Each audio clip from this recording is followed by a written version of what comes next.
স্বপনে সব জায়গায় কাবার ভালোবাসা আছে না নাই?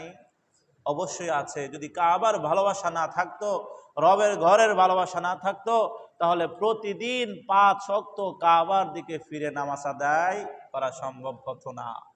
বিষয়টাকে সহজ, যতই ছোট সহজ মনে করি কিনা কেন, এটা আসলে সহজ না।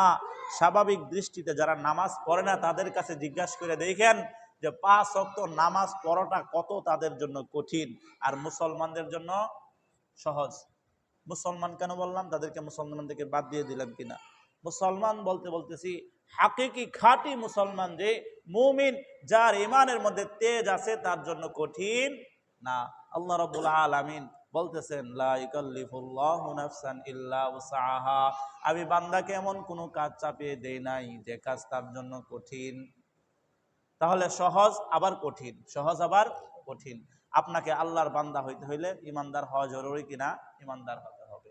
এই জন্য আমাদের অন্তরে কাবার ভালোবাসা আছে, এটা প্রমাণ করে কাবার দিকে ফিরে আমাদের নামাজ পড়াকে। আমরা তো যখন থেকে প্রাপ্ত বয়স্ক হয়েছি অথবা প্রাপ্ত বয়স্কের আগ থেকেই নামাজ পড়ি, কিন্তু কোনোদিন কি পশ্চিম মুখ ছাড়া অন্যদিকে নামাজ পড়েছি?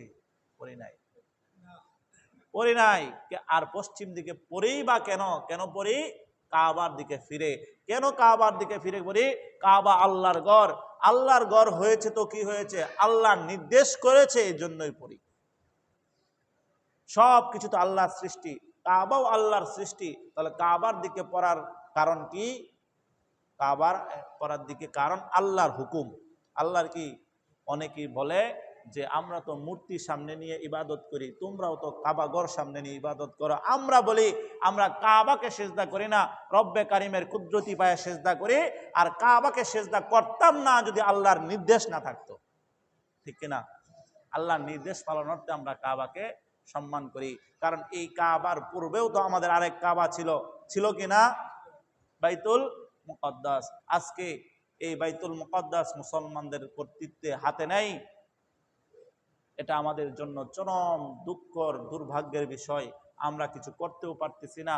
এই ইসরায়েলি বর্বর ইসরায়েলি বাহিনী আজকে তারা দখল করে ফিলিস্তিনকে শেষ করে দিচ্ছে। তারা এই আমাদের পূর্বের যে কাবা, মুসলমানদের যে অন্তরের সঙ্গে যে গেঁথে আছে, পূর্বের কাবা বাইতুল মুকদ্দাস তারা দখল করে নিয়েছে।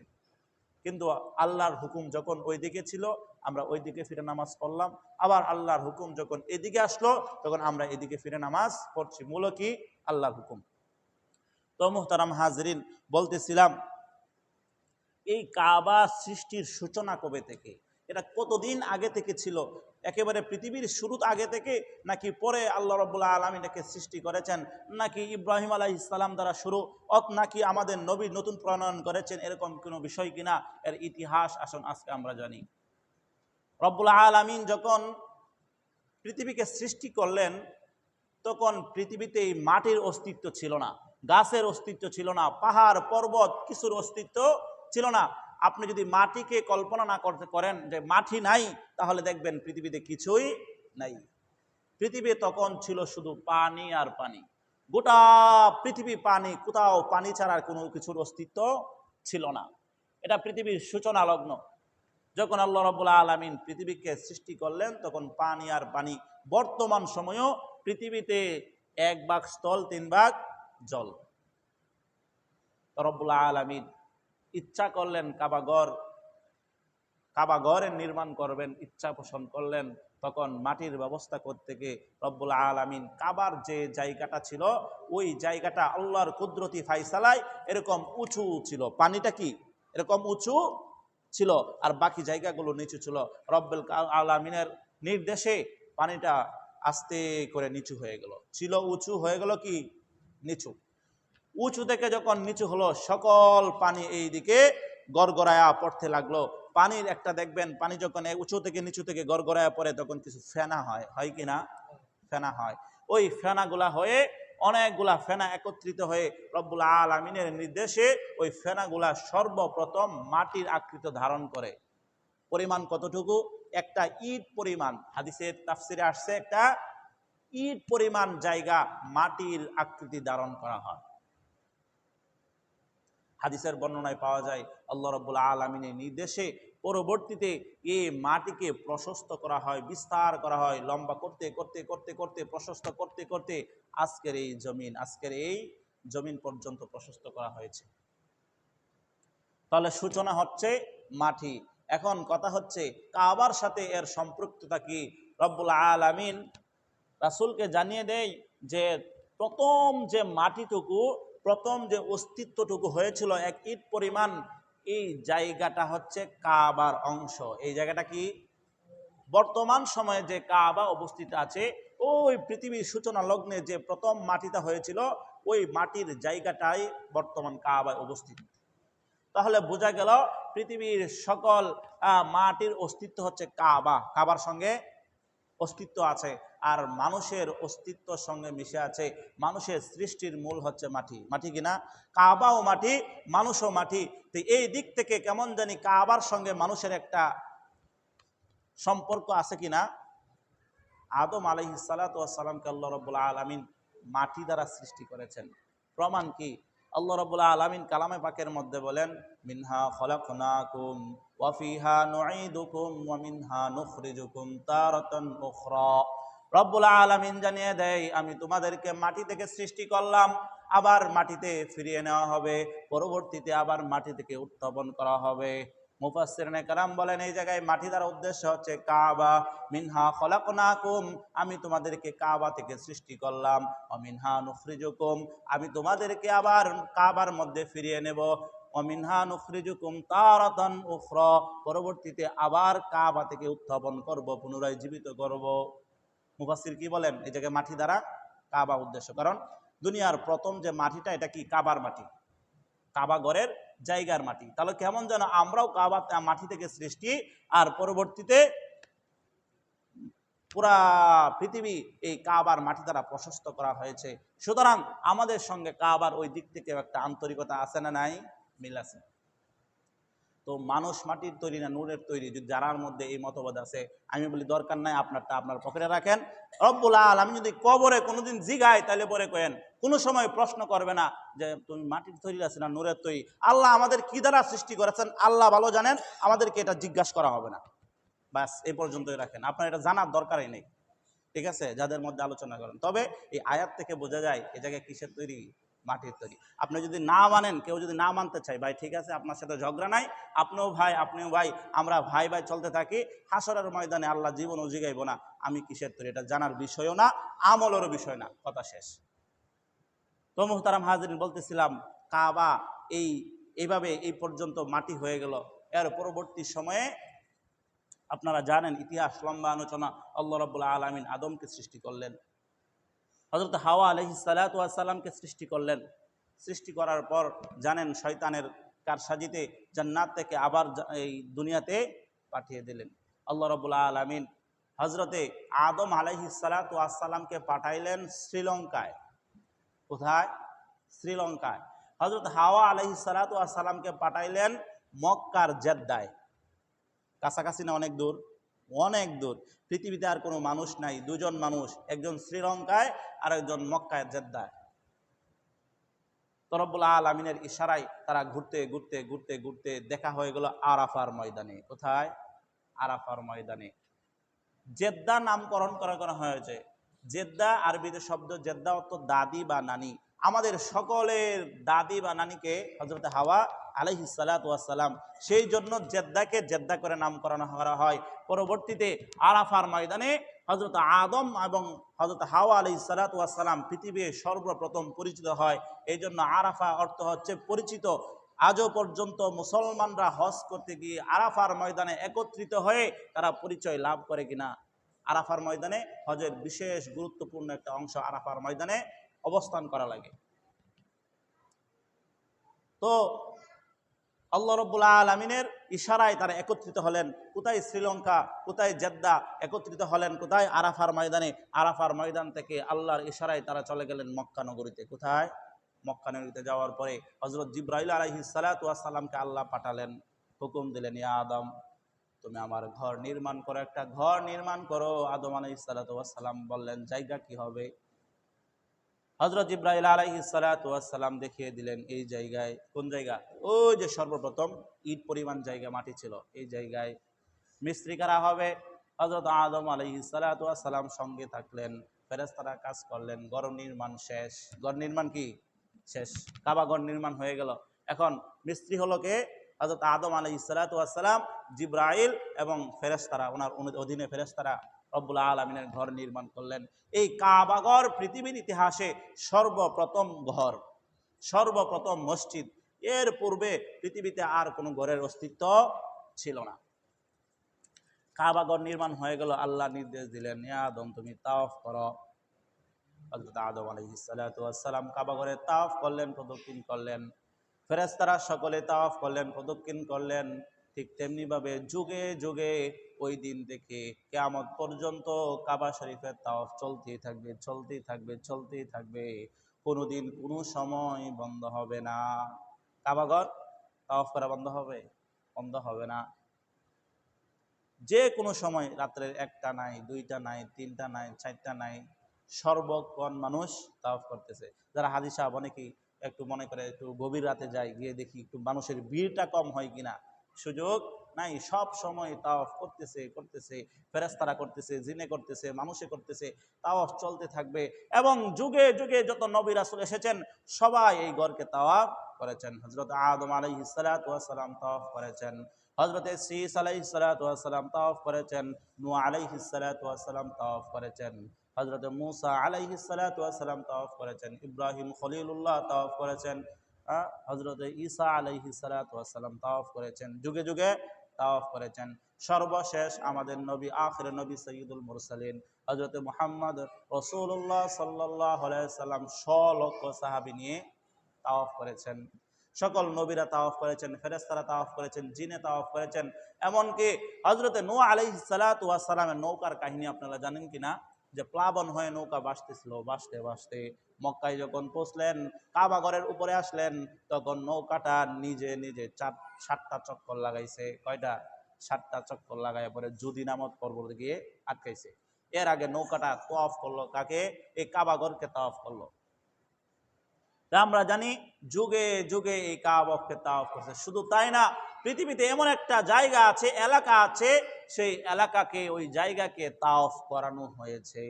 হযরত ইব্রাহিম আলাইহিস সালাতু ওয়াস সালামের ঘটনা জানেন, যখন সন্তানকে নির্বাসন করেছিলেন, মনে আছে নি? মরুভূমিতে, ইতিহাস তো জানেন। মরুভূমিতে পাঠাইলেন, পাঠানোর পর পানি নাই, খাবার নাই, কিছু নাই। আল্লাহর কাছে ফরিয়াদ করেন, ইয়া আল্লাহ, এই নির্জন এলাকার জন্য, মানবহীন শূন্য এলাকা, ওই এলাকায় আপনি তাদের জন্য খাবারের ব্যবস্থা করেন, পানির ব্যবস্থা করেন, ফল ফলাদের ব্যবস্থা করেন, আর তার কৃতজ্ঞতা স্বরূপ তারা যেন নামাজ আদায় করে। কি আদায় করে? নামাজ আদায় করে। আল্লাহ রাব্বুল আলামিন তার খলিলের দোয়া কবুল করে নিলেন। আল্লাহ রাব্বুল আলামিন হযরত জিবরাইল আলাইহিস সালাতু ওয়াস সালামকে নির্দেশ দিলেন, ও জিবরাইল, তুমি যাও যাও, সিরিয়ায় একটা হুনার নামক এলাকা আছে, ওই হুনার নামক এলাকা থেকে 1 খণ্ড ভূমি নিয়ে আসো। জিবরাইল আলাইহিস সালাম চলে গেলেন হুনার নামক এলাকায়, গিয়ে একটা ফসলি উর্বর জমি নিজের পাকা দিয়ে উঠিয়ে নিয়ে এসে এই কাবা শরীফকে তওয়াফ করালেন। কাবা শরীফকে তওয়াফ করানোর পর মক্কার অদূরে তায়েফ নামক জায়গায় রেখে দিলেন। মক্কার তায়েফ নামক একটা এলাকা আছে, জানেন আপনারা? শুনছেন? হাজী সাহেবরা জানেন, অনেকে যায়, যারা হজ করতে যায় তারা তায়েফ যায় ঘোরার জন্য। কেন? ওই জায়গা এত সুন্দর, আরামদায়ক এবং পরিবেশ সুন্দর, ফল ফলাদি কোনো কিছু ওই জায়গায় অভাব নেই। এটা কার বদলতে? দোয়ার বদলতে, হযরত ইব্রাহিম আলাইহিস সালাতু ওয়াস সালামের দোয়ার বদলতে। বিশাল এলাকা তায়েফ, পুরা তায়েফটাকে হযরত জিবরাইল আলাইহিস সালাতু ওয়াস সালাম উঠিয়ে তওয়াফ করেছেন। কোন? কাবা ঘরকে তওয়াফ করানো হয়েছে। এইভাবে আস্তে আস্তে তওয়াফের জারি চলে আসছে আদম আলাইহিস সালাতু ওয়াস সালাম থেকে। এটা শেষ কখনো হবে না, কিয়ামত পর্যন্ত তওয়াফ করতেই থাকবে, করতেই থাকবে মানুষ। মুহতারাম হাজরিন, এই কাবার বৃদ্ধি, এই কাবাকে আমরা কেবলা হিসেবে মানি। পুরা পৃথিবীর মানুষ এই কাবলাকে কেবলা হিসেবে গ্রহণ করে নিয়েছে। সবাই এর দিকে ফিরে কি করে? নামাজ পড়ে। আমরা কাবার দিকে ফিরে নামাজ পড়ি না পশ্চিম দিকে ফিরে নামাজ পড়ি? প্রশ্ন আসে কিনা? হ্যাঁ, অনেকে ঘুমাইতেছেন না? রহমত সকিনা নাজিল হইতেছে। আল্লাহু আকবার। শান্তি, মসজিদে আসলে শান্তি অনুভব লাগে, শান্তি লাগে। বিষয়টা কি? এটা হচ্ছে সকিনা নাজিল হয় যে মসজিদে আসলে, আল্লাহর ঘরে আসলে আল্লাহর পক্ষ থেকে প্রশান্তি মিলে। প্রশান্তি মিললেই তো ঘুমে ধরে নাকি? যাক, বলতেছিলাম আমরা পশ্চিম দিকে নামাজ পড়ি নাকি কাবার দিকে ফিরে নামাজ পড়ি? তাহলে আমরা পশ্চিম দিকে নামাজ পড়ি। অনেক দেশ আছে যারা পশ্চিম দিকে ফিরে নামাজ পড়ে না, তারা হয়তো উত্তর দক্ষিণ অন্য দিকে ফিরে নামাজ পড়ে। কাহিনীটা কি?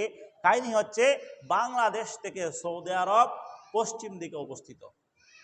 বিষয়টা বুঝে আসছে? এই জন্য আমরা পশ্চিম দিকে ফিরে নামাজ আদায় করি। আসলে আমরা পশ্চিম দিকে ফিরে নামাজ আদায় করি না, আমরা কেবলার দিকে ফিরে নামাজ আদায় করি। আপনি যদি অন্য রাষ্ট্রে যান তখন পশ্চিম দিকে নামাজ পড়বেন না, কেবলার দিকে নামাজ পড়বেন। ঠিক তেমনি ভাবে গোটা পৃথিবীর মুসলমানরা কাবা শরীফকে ঘেরাও করে ঘিরে নামাজ পড়ে, সামনে রেখে নামাজ পড়ে। এই জন্য দেখবেন কাবায় যারা নামাজ পড়ে কোনো দিক টিক নাই, এরকম গোল দিয়ে কাতার হয়। সবাই কাবা শরীফকে সামনে নিয়ে নামাজ পড়ে। আর যখন থেকে কাবা দেখা যাবে না তখন দিকটা নির্ণয় করতে হয়, দিক নির্ণয় করে নামাজ পড়লেই হয়ে যাবে। এখন প্রশ্ন হলো, পৃথিবী হচ্ছে গোলাকার, জানেন না এটা? হ্যাঁ, এগুলো তো জানেনই আপনারা। পৃথিবী গোলাকার, যদি গোলাকার হয় তাহলে একদল মানুষ নিচে, আরেক দল মানুষ উপরে, আমরা নিচে। মনে করেন আমেরিকা পুরা কি আমাদের বরাবর উপরে, তাহলে তার কিভাবে হলো? বরাবর হলো কিভাবে? এটার বরাবর এই জায়গায়, এটার বরাবর ওই জায়গায় হয় কিভাবে? বিষয়টা বুঝেন। আমার বরাবর কি মাইক, আমার বরাবর মাইক, আমার বরাবর ফ্যান না, ফ্যান আমার বরাবর, তাহলে এটা দিকটা নির্ণয় করা হয় কিভাবে? বিষয়টা একটু বুঝবেন।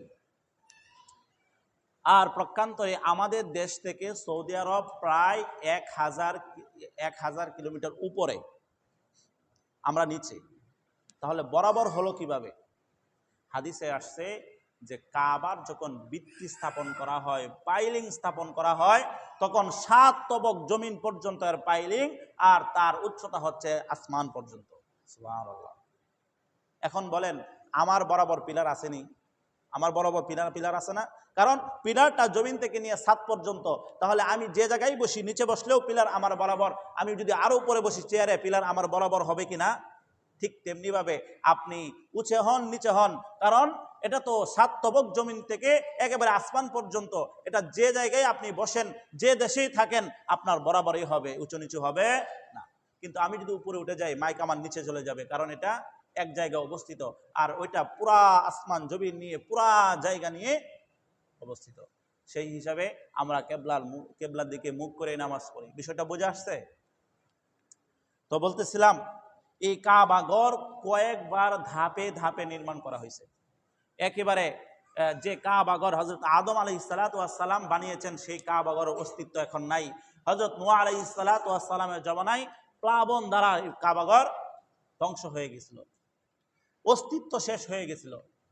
কিন্তু জায়গা তো আছে, ওই জায়গা, যে জায়গা ছিল, এই জায়গায় বারবার বিভিন্ন নবী রাসূলের মাধ্যমে, বিভিন্ন রাষ্ট্রপ্রধানের মাধ্যমে, বিভিন্ন শাসকের মাধ্যমে এটা বারবার পুনরুত্থ করা হয়। আদম আলাইহিস সালাতু ওয়াস সালামের পরে হযরত নূহ আলাইহিস সালাতু ওয়াস সালাম সংস্কার করেন, হযরত নূহ আলাইহিস সালাতু ওয়াস সালামের পরে হযরত ইব্রাহিম আলাইহিস সালাতু ওয়াস সালাম সংস্কার করেন, হযরত ইব্রাহিম আলাইহিস সালাতু ওয়াস সালামের পরে কুরাইশের দল, কুরাইশের প্রতিনিধি, তারা সংস্কার করেন। এর পরবর্তীতে হযরত আব্দুল্লাহ ইবনে জুবাইর সংস্কার করেন। এর পরবর্তীতে হযরত হাজ্জাজ বিন ইউসুফ সংস্কার করেন।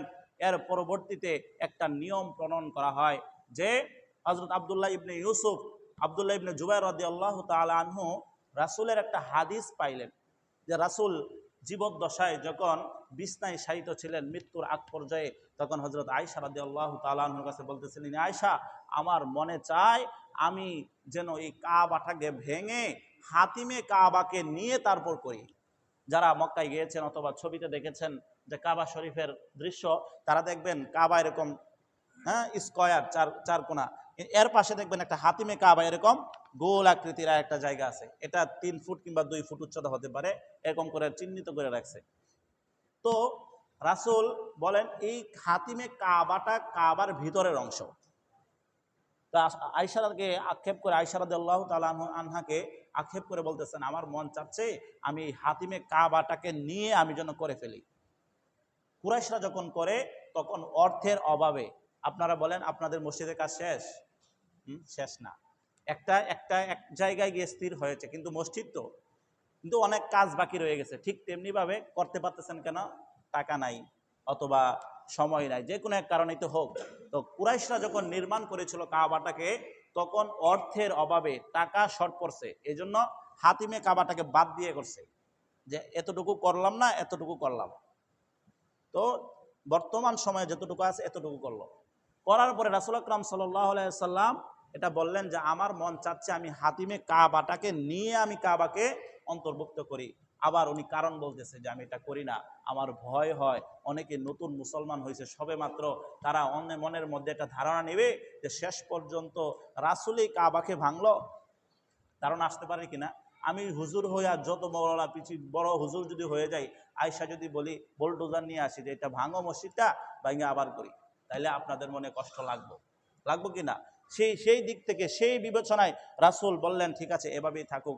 রাসূলের অবাক হয়ে গেলেন।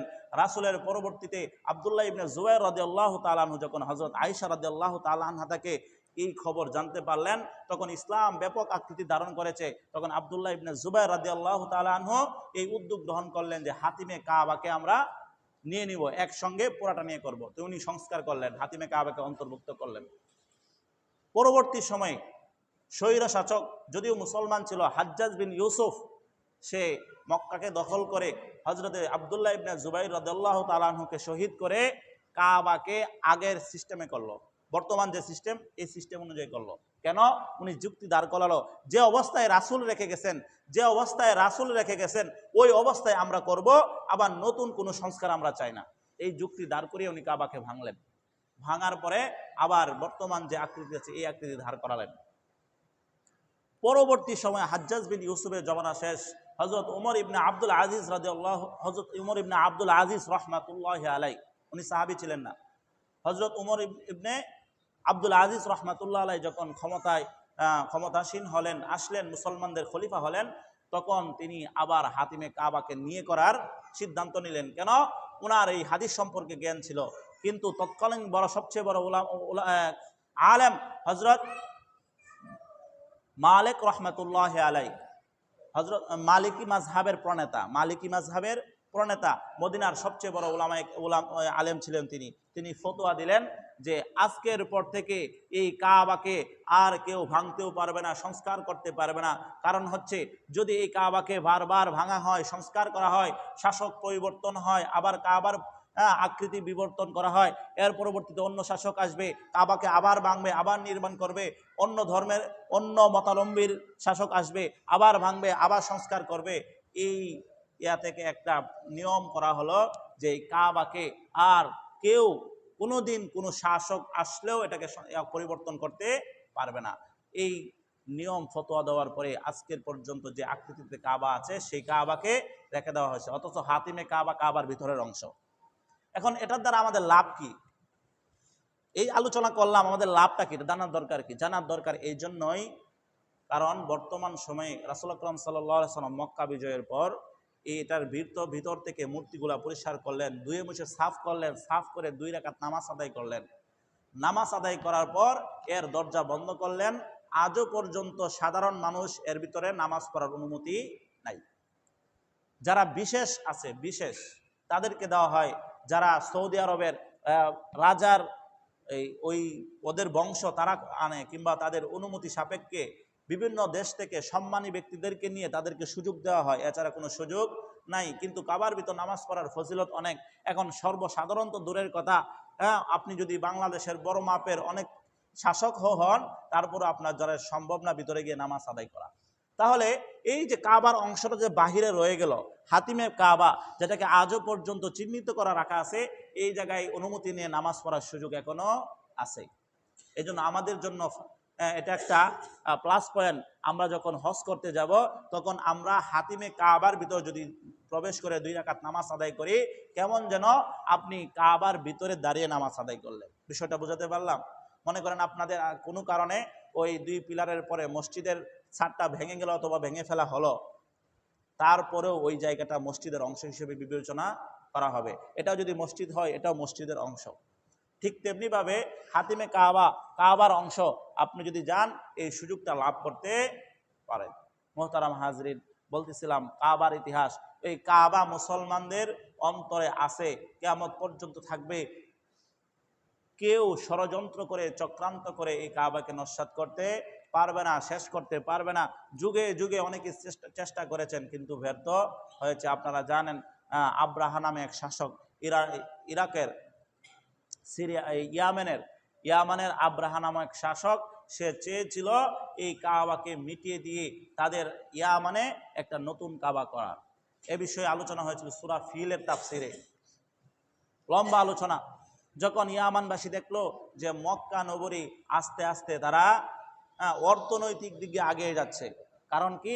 কারণ হচ্ছে মানুষ তৎকালীন সময়েও কাবাকে সম্মান দিত এবং কাবার তওয়াফ করত। এই কারণে দেখা যেত মক্কায় মানুষের জমায়েত হতো। যখন জমায়েত হতো তখন মক্কার অর্থনৈতিক অবস্থা ভালো ছিল। এখন আমরা সৌদি যাই, সৌদি যে যাই হজ করতে, ওই দেশের লাভ আছে না, অর্থনৈতিক লাভ আছে না, তারা এই জায়গাতে টাকা পায়। আপনি ওই জায়গায় যান, গিয়ে টাকা খরচ করেন, ওই টাকাটা তারা ডলার হিসেবে পায়। আপনি হোটেলে থাকেন, হোটেল ভাড়া দেন, ওই দেশ থেকে জিনিস কিনে নিয়ে আসেন, ওইগুলা তাদের অর্থনৈতিক লাভ হয়। এই বিষয়টা যখন খেয়াল করলো ইমানের বাদশা আব্রাহা, যে আমরা এই কাবাকে ভেঙে দিয়ে আমাদের এলাকায় নতুন কাবা বানাবো, যে কাবায় মানুষ আসবে আর আমাদের অর্থনৈতিক অনেক চাঙ্গা হবে। সেই দিক খেয়াল করে আব্রাহা যখন হস্তি বাহিনী নিয়ে আসতে শুরু করলো এবং তারা মক্কার অদূরে 3 কিলোমিটার আগেই আল্লাহ রাব্বুল আলামিন আযাব দিয়ে দিলেন। লম্বা তাফসীর সূরা ফিলের মধ্যে আসছে, আল্লাহ রাব্বুল আলামিন জানায় দেয়, আলাম তারা কাইফা ফাআলা রাব্বুকা বিআসহাবিল ফিল আলাম ইয়াজআল কাইদাহুম ফি তাদলিল ওয়া আরসালা আলাইহিম তায়রান আবাবিল তারমিহিম বিহিজারাতিন মিন সিজ্জিল ফাজআলাহুম কাআসফিন মাকুল। আল্লাহ রাব্বুল আলামিন তার রাসূলকে জানিয়ে দেয়, আলাম তারা, আপনি কি দেখেননি? আলাম তারা কাইফা ফাআলা রাব্বুকা বিআসহাবিল ফিল, আপনার প্রতিপালক হস্তি বাহিনীর সঙ্গে কিরকম আচরণ করেছে আপনি কি এটা দেখেননি? ফাজআলাহুম কাআসফিন মাকুল, তাদেরকে চর্বিত ঘাসের ন্যায় করে দেওয়া হলো।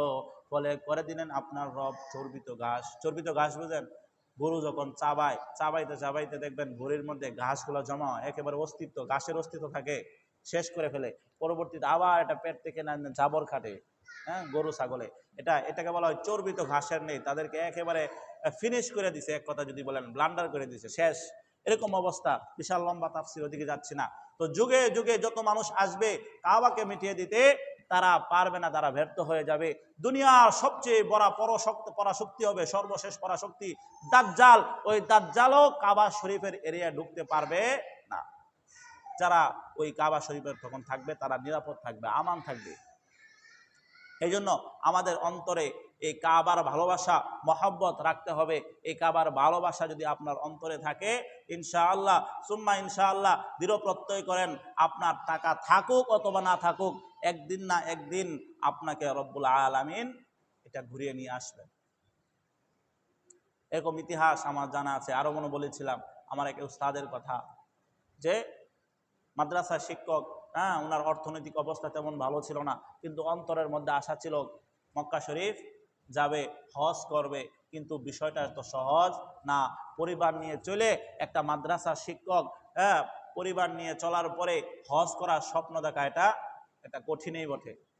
কিন্তু হুজুর স্বপ্ন দেখছেন অনেক আগে থেকেই, ব্যাংকের মধ্যে টাকা রেখে, ওই ব্যাংক না, ওই সোনালী পূবালী ইসলামী ব্যাংক না, মাটির ব্যাংকে, প্লাস্টিকের ব্যাংকে টাকা জমিয়ে আস্তে আস্তে টাকা করে একটা সময় উনি হজ করেছেন, আমরা দেখেছি।